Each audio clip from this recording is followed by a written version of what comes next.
Давхан хөтөлбөртөө иргэн тавтаа морилно. Анх 20 дугаар зууны үеийн хүйтэн дайнаас өгсүүлээд одоо хүртэл сансрын төлөөх хуралдаан олон улс даяар эрчимтэй өрнөсөр байна. Мөн сансрын технологи дэлхийн эдийн засгийн шинэ хөдөлгөөгч хөгж болж хэмэл дагуул болоод өвөгдөл суурилсан үйлчилгээ зах зээлийг эрчимтэй хэлж байгаа юм. Харин бид яг одоо студид сансар судлал болоод сансрын технологийн талаар Монгол Улсын их сургуулийн физикийн тэнхимийн дэд профессор Бэгдсүрэн эрхэмтэй ярилцж байна. Танд өнөөдрийн мэндийг хүргэе. Тань ч гэсэн энэ өдрийн мэндийг хүргэе. Бас урьж оролцсон явдал баярлалаа. За баярлалаа.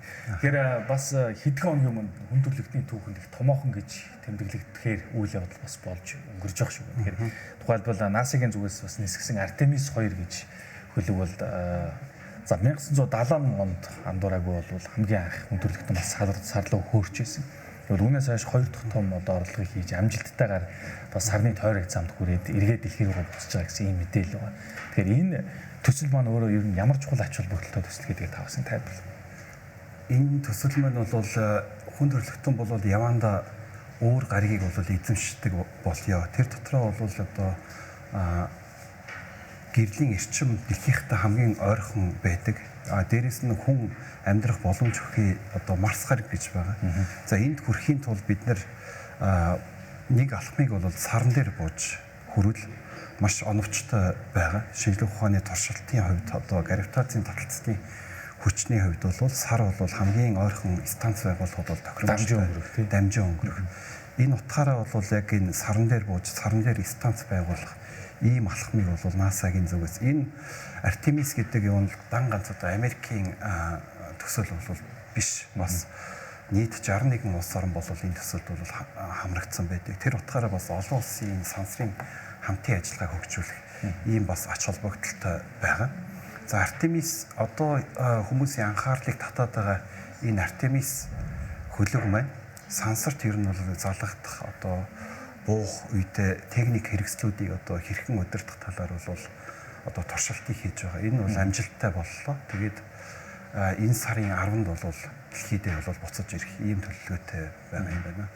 Тэгэхээр сая Артемис 2 хөлгийн тухайд онцлог тоон үзүүлэлтүүд нэлээх анхаарал татж байгаа. Тухайлбал бас дэлхийгээс хамгийн хол зайд туулсан анхны одоо сансар нисгчтэй гэсэн үг шүү дээ. Тэгэхээр хөлөг болсон гэдгээрээ бас Аполло 13-ийн түүхэн дээд амжилтыг бас шинчилсэн гэсэн нэг ийм үзүүлэлт явж байгаа. Нөгөөдөр 2027 онд бас Артемис 3 дахиад хөөрнө гэсэн нэг ийм мэдээлэл яваад байгаа. Тэгэхээр энэ бүхэн ер нь таны хэлж байгаа ажлын яг дараагийн бэлтгэл шатны гол үйл ажиллагаа явж байгаа юм байна. Яг тийм одоо сансарт янз бүрийн одоо техник хэрэгсэл ажилуулна гэдэг бас тийм ч амархан зүйл бол биш. Яг л санснаар явж байгаа. Санснаар болдгоо. Одоо жишээ нь хэд бидний утас жишээ нь ингээд байж байхдаа үйл ингээд кермонд явж байгаад асахгүй болох тохиолдол ч юм уу, дийлэгцэн гацах ч юм уу, ийм зүйл бол болдог. Яг тэрнтэй адилхан яг сансарт бол ямар нэгэн агаар байхгүй. Дээрэс нь бол маш өндөр вакуум, нартай талдаа маш өндөр температуртай болон сүүдэртэй талдаа маш хүйтэн болно. Яг энд бол электроникийн болон янз бүрийн механик тоног төхөөрөмж ажиллуулна гэдэг бол ертөөсөө гайхамшиг. Тэгээд тэр болгоныг алхам бүрээр нь одоо тестлэх, турших ийм болон шаардлага байна. Тэгээд Артемис хөлөг бол дэлхийгээс тэгж хол явж туршигдж байгаа одоо залгадагч юм уу эсвэл бол тэжээлийн системийн хувьд туршигдж байгаа нэлийн одоо ийм том төсөл болж байна доо. Нөгөөдөр бас хүн төрөлхтний хувьд бас саяхны хүртэл Артемисийн зургийг илгээх хүртэл сарыг юм саарл өнгөтэйгээр би төсөөлдөг байсан бол эсрэгээр нөгөө тал маш олон төрлийн өнгө агуулгадж байгаа гэсэн анхны high definition бас зургийг харлаа л та. Тэгэхээр энэ мэдчлэн бас шинжлэх ухааны хувьд бол их томоохон сонирхолтой шин төрлийн шин тутам нээлтүүд бас болж байгаа гэж үзэж болохоор. Тэгэхээр ер нь эдийн засгийн хувьд нөгөө талаас харахад ер нь сансар судлалын салбар болоо нөгөө талаас маш эрчимтэй хөгжиж шүү дээ тий. Яг орчин үед одоо энэ хиймэл дагуулын ажиглалтын системүүд маш өндөр хүчтэй хөгжиж байгаа. Тэр тусмаа тэр дотроо бол hyperspectral одоо камера гэж ярьдаг. Одоо монголоор энгийнээр ярих юм бол маш олон өөр өнгөөр ингээд зураг авдаг. Хүний нүд бол ердөөсөө 400 нанометрээс 700 нанометрийн хооронд л өнгийг хардаг. Гэтэл хүний нүдэнд харагдахгүй одоо инфраред гэдэг ч юм уу хятугаан одоо туяаны мужид хэрвээ харах юм бол маш олон зүйлийн мэдээллийг бол ингээд ялган авах боломжтой байдаг. Ялангуяа одоо ямар төрлийн металл тэнд байгаа, ямар төрлийн одоо бодис одоо яг гадрах дээр нь байгаа вэ гэдгийг нь бол зураг авснаар одоо зайнаас танил судал буюу remote sensing гэх технологиг ашиглаад боловсруулах ийм боломж байдаг. Тэгээ тэр Artemis дээр суурилсан камерууд бол бас адилхан тийм мультиспектрал, хайперспектрал камеруудаар бол тоноглогдсон. Тийм учраас одоо тэн дээр одоо ямар хөө хэмжээний нөөц байгаа вэ гэдгийг бол амархан одоо мэдэж болно. Тэгээ та бүхэн мэдж байгаа дэлхий болон сарны байршил эргэлтийнх нь хорд нь адилхан учраас тэнхлэхэд өрөх эргэлтийнх нь хард нь адилхан учраас дандаа нэг талаараа ингэж харж ингэж явдаг. Тэгээд сансрын сарны бол нөгөө тал бол маш сонирхолтой тийм судлагдаагүй тал нь бол байгаа маа. Тэгэхээр нөгөө талаар бас газрын ховор элемент гэдэг энэ зүйл бол ялангуяа орчин цагт техник технологи бол гол түүхийд болж хувирсан. За тэр тусмаа эдийн засгийн хувьд бас гол хөдөлгөгч хүч болж байгаа нэг юм чухал хүчин зүйл байна. Тэгэхээр бид бас харан дээр тухайлбал зарим эрдэмтдийн тодорхойлж байгаас газрын ховор элемент нэлээдгүй байх магадaltaй гэсэн ийм судалгаануудыг бас яриад байгаа. Тэгэхээр энэ юу н хэр зэрэг үнний ортой юм бол за нөгөө төгөр бас Elon Musk-ийн хэрэгжүүлж байгаа ертөнцид 2030 он гэхэд бид бол сараар дамжиж одоо анхны гараар хүрнэ гэсэн нэг ийм зорилт тавьчихвал энэ одоо ямар төвшөнд юу нь явж байгаа юм.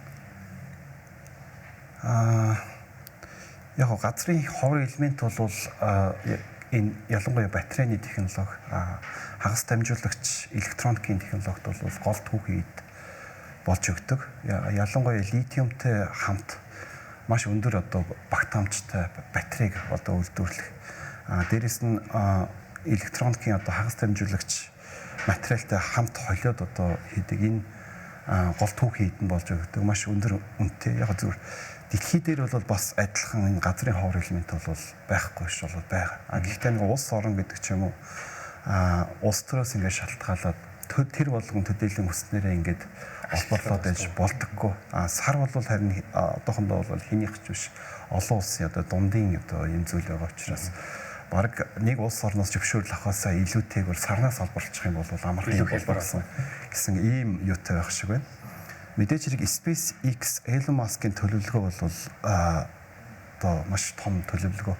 Алхамаар хэдэн жилийн өмнө Elon Musk-ыг тэгэж хөөргөнө гэд олон дахин ашигладаг сансрын пуужин хөөргөнө гэхэд бол тэр болгон хүмүүс бол итгэхгүй байгаад байсан. Гэтэл одоо алхамаар хийгээд олон дахин ашигладаг пуужин хөөрснөөр сансарт ямар нэгэн биетийг хөөрөхөд маш бага зардалтай болсон. Энийн үндсэн дээр бол маш олон тооны хиймэл дагуулууд дэлхийг тойроод ингээд хөдөлж идэг. Энэ бол харилцаа холбооны салбарт ингээд хэрэглэгдэж байгаа. Ийм төрөлхтэй. Одоо удахгүй бол орчин үед бараг гар утсаараа энэ сансрын интернет ороод явах ийм бол боломж өртөнө гэж бол би сарн дээрс 4G станц байгуулна гэсэн мэдээлэл Nokia-гийн хувьд бас гаргацсан байсан шүү дээ. Тэр бас нэлээд сонирхол татж байгаа эсвэл ялангуяа одоо тэр дамжин өнгөрөх гэдэг тэр бааз болгож ашиглаж байгаа гэдэг утгаараа бас илүү холбоотой гэж юу ойлгож болно. Тэг яг сар бол ингээд одоо жишээлбэл бид нар онгоцоор ингээд хөөрөөд ингээд явлаа гэж бодоход чинь онгоц бол тодорхой хэмжээний түлшийг одоо зарцуулна.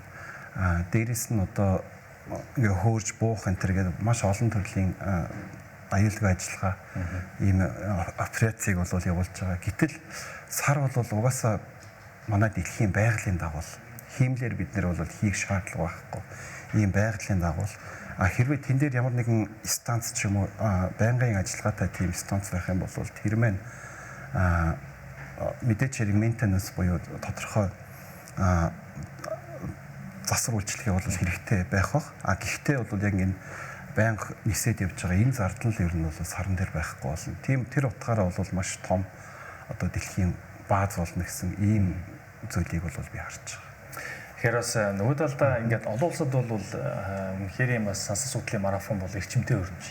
Тэгэхэд манай Монгол улсын хувьд одоо бид 45 жилийн өмнө хамгийн анхны сансарын нисгч маань сансарт хөөснөөс хойш дахиад яг энэ түүх давтагдсан юм бол одоогоор гараагүй байгаа гэж би үзэж байгаа. Нөгөөдгөр яг Монголд өнөөдрийн байдлаар ер нь сансар судлалын төв гэж ер нь байгаа болов. Ер нь энэ салбарт бид одоо цаашаа ямар байр суурьтай оролцож байна. Яг хөндөрлөгтөн анх сансарт хүн нисгсэн бол 1961. Энээс 20 жилийн дараа Монгол хүн бол 81 оны 3 сарын 22-нд бид нар 45 жилийнхаа ойн баярыг саяхан болвол ингээд тэмдэглээд өнгөрлөө. Гэтэл одоо 45 жил болцоод байхад яг одоо сансар судлалын салбарт гэлаж гялтах үйл явдал гэх юм бол Мазала хиймэл дагуу сансарт хүрсэн ийм нэг үйл явдал байна. Сүүлийн үед бол энэ Ondo Space гэдэг компани байдаг. Энэ компани бол ийм жижиг хэмжээний хагас юу юм да 1.5 U хэмжээтэй ийм хиймэл дагуулыг бол 11 ширхгийг бол хүргэсэн ийм үйл явдал болол байна. Яг технологийн хувьд. Гэхдээ яг Монгол эрдэмтэд бол юм хийхгүй байгаа гэх юм бол энэ бол өрөөсгөл хиймэл дагуулаас авсан зургийг ашиглаад төрөл бүрийн судалгааг бол хийж байгаа. Одоо Монгол орны одоо ойн нөөцийг тодорхойлох гэдэг ч юм уу тодорхой ургадаг, ургамал ер нь хаагур ургадгийн ер нь биологийн нөөц ер нь хэр байгаа, экологи ер нь хэр болж байна гэдэг энэ бол судалгаанд бол энэ сансрын хиймэл дагуулын технологиг ашиглаж зургийг ашиглаж боловсруулалт хийж одоо шинжлэх ухаанд бол хувь нэмрээ оруулж байгаа. За Монголын тухайд гэх юм бол сансар судлалын төв гэдэг хоёр газар ерөнхийдөө судалгаа явагдаж байна. Нэг нь бол шинжлэх ухааны академи, нөгөөх нь бол Монгол Улсын их сургууль дээр бол явагдаж байна. За Монгол Улсын их сургууль дээр ерөнхийдөө бол нэг 2 лаборатори 2-3 лаборатори бол байна. Яг технологийн чиглэлээр бол нано хиймэл дагуул хөгжүүлэх лаборатори, хиймэл дагуулын даалгавар хөгжүүлэлтийн лаборатори гэдэг 2 лаборатори бол байна. Нэг нь яг хуу хиймэл дагуул ер нь бааз системийг одоо хийдэг болъё. Нөгөөх нь ямар одоо даалгавартай, ямар мишнтэй байх юм бол хамгийн үр дүнтэй вэ гэдгийг нь бол судалдаг ийм лаборатори ерөнхийдөө хиймэл дагуул яг камерын дээр ингэж төвлөрдөг 2 лаборатори бол байгаа.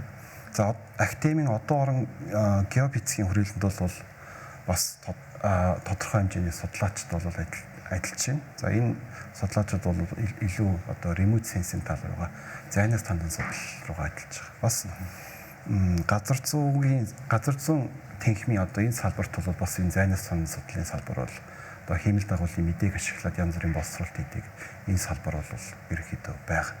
Тэгээ яг хуу технологийн хувьд бид нар бол одоо нано сателлитийн хэмжээнд технологи нь бол хөгжүүлээд явж байна. Энэ нано гэдэг нь бол яг өгөхтэй 1 кг-аас 10 кг жинтэй энэ хиймэл дагуулуудыг нано хиймэл дагуул гэж нэрлэдэг. Гэтэл яг бодит одоо дэлхийн тойрог замд оруулаад бодит дэлхийн зургийг ингээд авах ч юм уу эсвэл яг холбоо харилцаанд хэрэглэнэ гэдэг юм бол тэрнээс том хэмжээний хиймэл дагуул хөөргөх шаардлагатай байдаг.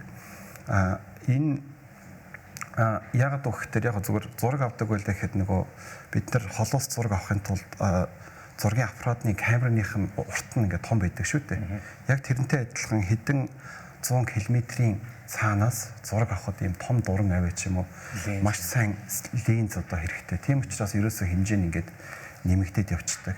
Бид нэр одоо ойрын ирээдүйд бол энэ макро ангиллын хиймэл дагуул 10 кг-аас 100 кг-ийн хиймэл дагуул хийх шаардлагатай байна. Яг хөө энэ тал дээр бол баг зэрэг туршлага бага байгаа учраас бас олон улсын хамтын ажиллагааны өрөөнд энэ технологиг бол эзэмшиж гэсэн ийм төлөвлөгөөтэй бол ажиллаж байна. За явандаа тэгээд макрогоос гадна бүр том ангиллын том урын хиймэл дагуул хөргөнө гэсэн тийм төлөвлөгөө бол биднэрт бол амбиц бол биднэрт байгаа. Маш товчхон төгсгөлтний асуугаад Монгол Улсын сансар судлалын салбарт хэр ирээдүйд харагдж байна. Нөгөөдгөр ойрын хугацаанд бид бас олон улсын жишээлбэл Артемис гэх мэт төсөлд бас оролцох боломж манай эрдэмтдийн хувьд ч юм эсвэл дараагийн бас одоо 2 дахь сансрын хэсэгч хөөрөх боломж чинь хэрэг байгаа. Энийг бид маш ойрхон гэж өгнөл хардаг. Гэхдээ яг тодорхой яг удирдлагын төвшинч юм бид нэг сансрынхаа агентлагийг ингээ байгуулад албан ёсны хөрсөлт NASA руу явуулдаг ч юм уу эсвэл JAXA гэдэг Японы одоо сансар судлалын агентлагтай ингээ шууд бичгээр харилцдаг. Ийм төвшөнд ингээ хүрэхгүй болох тэр яг ингээ их сургуулийн зүгээс ч юм уу арай төвшин нь бол багтаад байгаа. Тийм болох тэр яг энэ манай энэ төр засаг энэ дээр бол анхаарад тодорхой хэдхэн үнэтэй ч хамаахгүй хилцэг эсвэл бол агентлагийг одоо байгуулах юм бол яг бичиг цаасны хэмжээнд бол нэг төвшин бол ахин гэж бодож байна. Хоёрдугаарт бол энэ төрлийн хуулийг бол бас тодорхой хэмжээнд маш нэн дээр одоо батлах. Манайх яг энэ сансрын тухай тодорхой ийм хууль одоогоор бол байхгүй. Ер нь бол яг өмнөх засгийн газар 20 та хөтөлбөрт бол сансар судлалыг бол хөгжүүлнэ. 2050 он хүртэл хөгжүүлэн тодорхой үе шаттай хөгжүүлнээс нь төлөвлөгөөний юм заалт орсон боловч яг хэрэгжилтийн шатан дээр шиг юм уу хуулийн тийм бол заалт бол байхгүй байна. За танд маш их баярлалаа. Бид сансар судлал болон сансрын технологийн талаар Монгол Улсын их сургуулийн физикийн жинхмийн дэд профессор Виктор Мэрхэнтэй ярилцлаа.